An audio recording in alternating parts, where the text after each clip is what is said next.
Thank that you. you're holding it for me. Hello.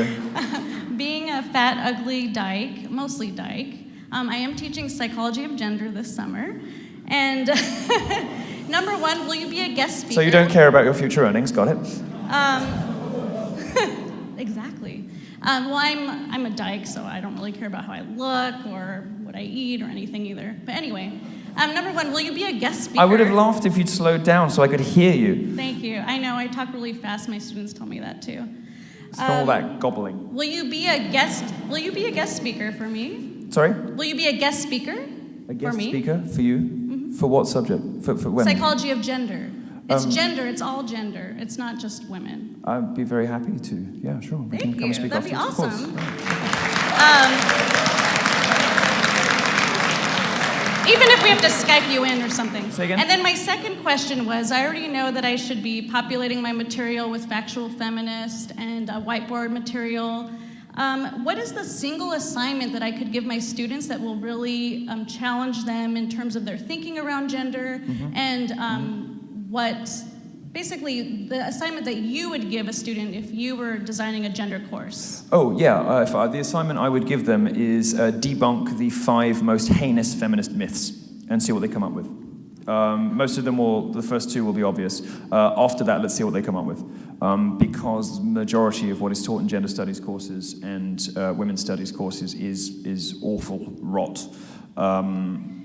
But for my own personal edification, I would ask them to debunk 5 feminist myths and see what they come back with. You may discover some students horrified by the mere suggestion of the assignment. How dare you suggest that anything a feminist ever says might not be entirely accurate?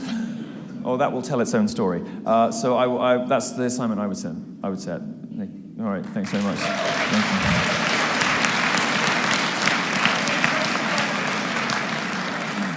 You'll be happier with a boyfriend, darling. You would. Yeah, but I know, because look. On a serious point, there aren't really any lesbians. I'm not attacking you. So you seem lovely, but this is something that people don't really understand about sexuality. You know, men have been exclusively sleeping with men for the majority of their lives since 2000 BC. Juvenal and Tacitus are very clear on this.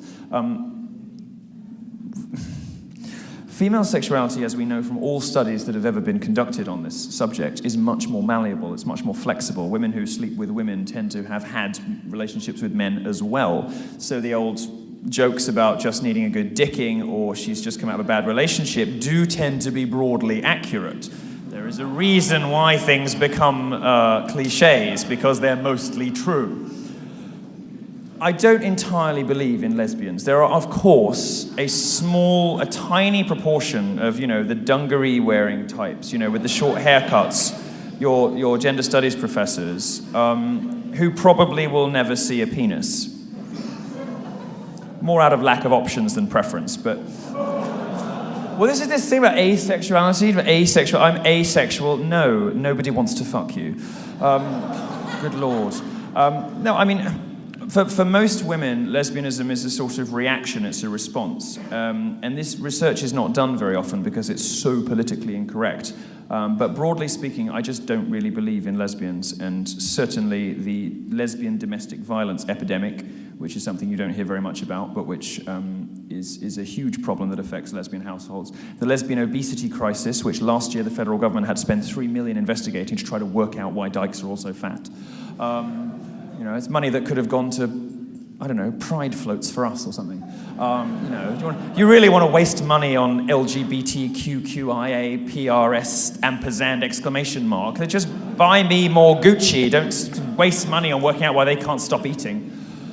This is why we hate each other. And what was the other one? There's something else. It's the obesity crisis. There's... bed death is its own issue.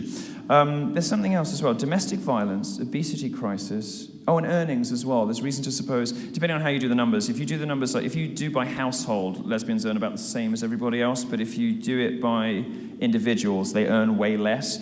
So if you're a woman and you decide to pick a lesbian lifestyle, you're much more likely to get hit, get incarcerated, get fat, and get poor. And you're probably going to be really unhappy, so don't do it. Last question.